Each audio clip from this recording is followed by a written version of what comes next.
Minority महिला हूँ, इस सदन में हम सिर्फ 2 महिलाएं हैं और उस नाते से मैं ये बात कहना चाहती हूँ कि इस बिल के माध्यम से मुस्लिम महिलाओं को कुछ नहीं मिल रहा है, ये हमें कुछ नहीं देना चाहते। निसार में तेरी गलियों पे है वतन, जहाँ चली है रिवाजो गैर कि कोई ना सर उठाकर चल सके।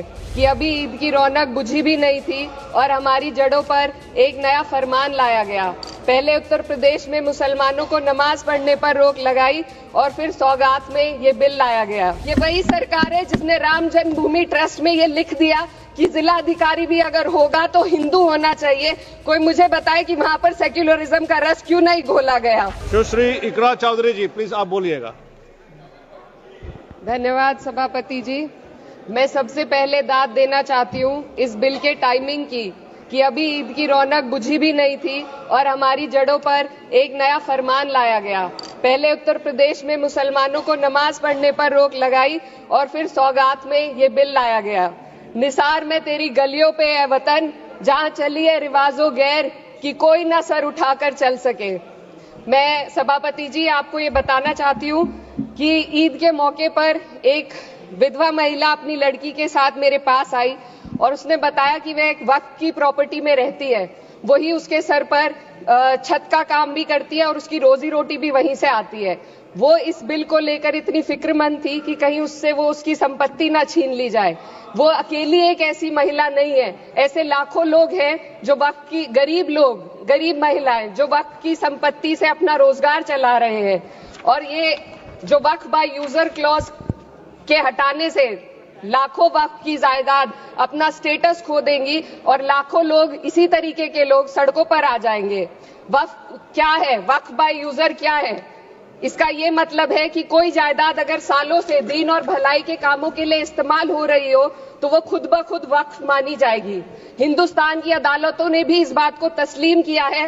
वक्फ बाय यूजर सिर्फ वक्फ बोर्ड को ही मिली कोई खास सौगात नहीं है, ये बल्कि सभी अन्य धार्मिक ट्रस्टों को परंपरा और यूज के आधार पर बिना किसी डॉक्यूमेंटेशन के धार्मिक चरित्र को डिक्लेयर करने का राइट मिला हुआ है। भारत के संविधान के आर्टिकल 13 क्लॉज 3 में कस्टम और यूसेज को कानूनी वैधानिकता प्रदान करता है। इसी आर्टिकल से वक्फ बाय यूजर भी निकला गया है। इस बिल के कानून बनने पर वक्फ बोर्ड तो इस प्रोविजन से हाथ धो बैठेगा, लेकिन अन्य धार्मिक ट्रस्टों को यह सुविधा जारी रहेगी। इससे भारतीय संविधान के आर्टिकल 14 और 15 का सीधा उल्लंघन है, जो धर्म और जाति के आधार पर भेदभाव और कानून के सामने सभी की बराबरी पर जोर देता है।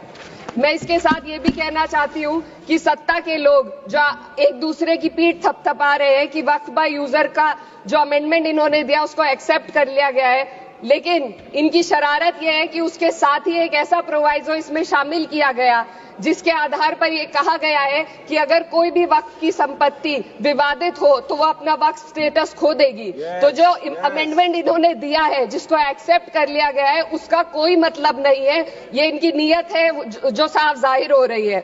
सोने पर सुहागा एक काम और किया है, सरकार ने वक्फ की कानून के सेक्शन 107 को हटाकर लिमिटेशन एक्ट में 12 साल तक ही किसी के खिलाफ अदालत में जाने का प्रोविजन है।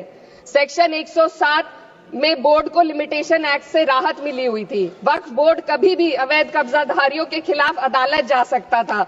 अगर ये सेक्शन ना हो तो अवैध कब्जा करने वाले लोग कानूनी प्रक्रिया का फायदा उठाकर वक्फ की प्रॉपर्टी को हड़प सकते हैं।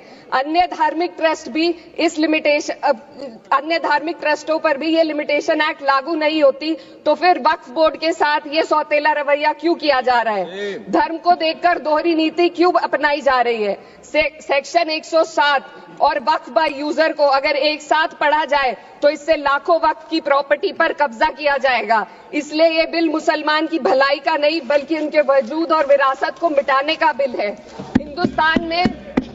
हिंदुस्तान में बहुत सारे धार्मिक ट्रस्ट हैं जिसमें उस खास मजहब के लोग शामिल होते हैं और उसका इंतजाम करते हैं, और ये बात समझ में आने वाली भी है क्योंकि जो व्यक्ति अपने मजहब के रीति रिवाज को जितना अच्छे से समझ सकता है किसी अन्य मजहब का व्यक्ति नहीं समझ सकता। आर्टिकल 26 क्लॉज 2 के तहत धार्मिक संप्रदायों को अपने मजहबी इदारों के एडमिनिस्ट्रेशन का हक देता है, लेकिन वक्फ बोर्ड के बारे में इसको उल्टा किया जा। Sir 2 minute sir please 2 minutes.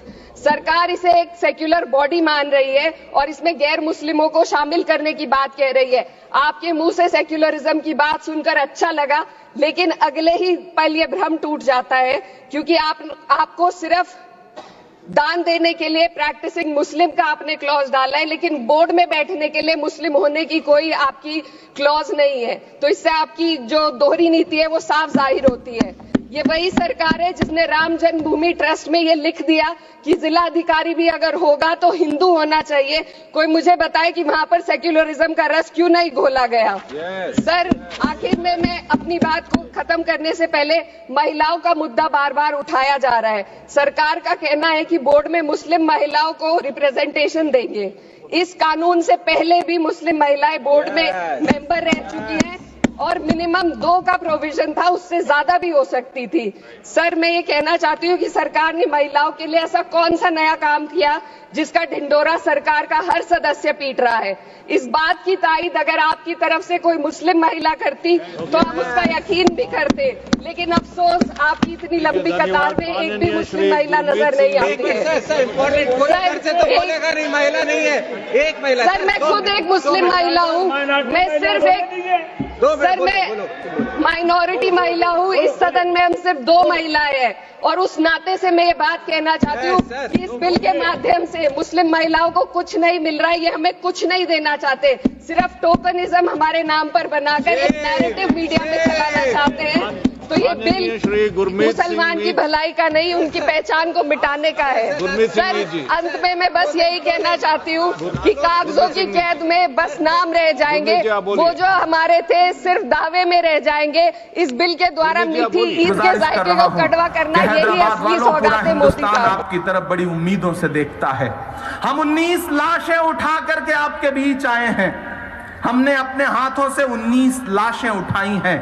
मैं उत्तर प्रदेश में रहता हूं, उत्तर प्रदेश से आपके बीच में आया हूं, जहां योगी माइक से कहते हैं कि ठोंक दो और गोली मार दो, लेकिन हम उन आंधियों में भी चिराग जलाने की हिम्मत जुटा रहे हैं।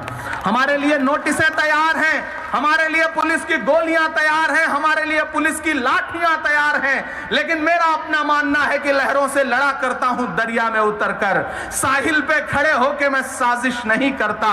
वो जिससे पसीने की महक आती नहीं है, वो खून मेरे जिस्म में गर्दिश नहीं करता। हैदराबाद वालों, पूरा हिंदुस्तान आपकी तरफ बड़ी उम्मीदों से देख रहा है। मेरी माएं बहनें बैठी हैं, मैं आपको सलाम करने आया हूं। मेरी माओ बहनों, मैं मुसलसल आपकी खबरें पढ़ रहा हूं। जब ये देख रहा हूं कि ये हुकूमत इतनी डरी हुई है कि एक निहत्थी लड़की भी अगर एक प्ले कार्ड लेके बैठ जाती है कि रिजेक्ट एनआरसी, रिजेक्ट सीए, तो केसीआर साहब उसे पुलिस से अरेस्ट करवा देते हैं। मुझे हैरत है कि ये इतनी डरी हुई सरकार कैसे है, जब आपके रहनुमा हैदराबाद से बाहर जाकर के अलग अलग जलसों में खिताब करते हुए कहते हैं कि एहतजाज करो, तुम्हारा बुनियादी हक है। तो मुझे हैरत है कि फिर वो हैदराबाद में एहतजाज करने वालों के साथ जो जुल्म और सितम हो रहा है उसे रोकते क्यों नहीं हैं। मुझे अवाम ने बताई हैं ये बातें, मैं आपके दिल का जो दर्द है उसे आपके सामने रखने की कोशिशें कर रहा हूं। एक बात और बहुत जिम्मेदारी से यहां कहना चाहता हूं, हैदराबाद वालों, ये लड़ाई बहुत बड़ी है। इस लड़ाई में जो अपने मफाद के लिए लड़ रहे हैं उनको भी पहचानिए, उनको भी पहचानिए। पहचानना पड़ेगा और बोलना भी पड़ेगा, आवाज भी उठानी पड़ेगी। ऐसे लोगों से भी पूछिए कि भाई आप क्यों बांट देना चाहते हैं, आप क्यों झुठला देना चाहते हैं उन लोगों को जो हमारे न होते हुए भी हमारी लड़ाई लड़ रहे हैं।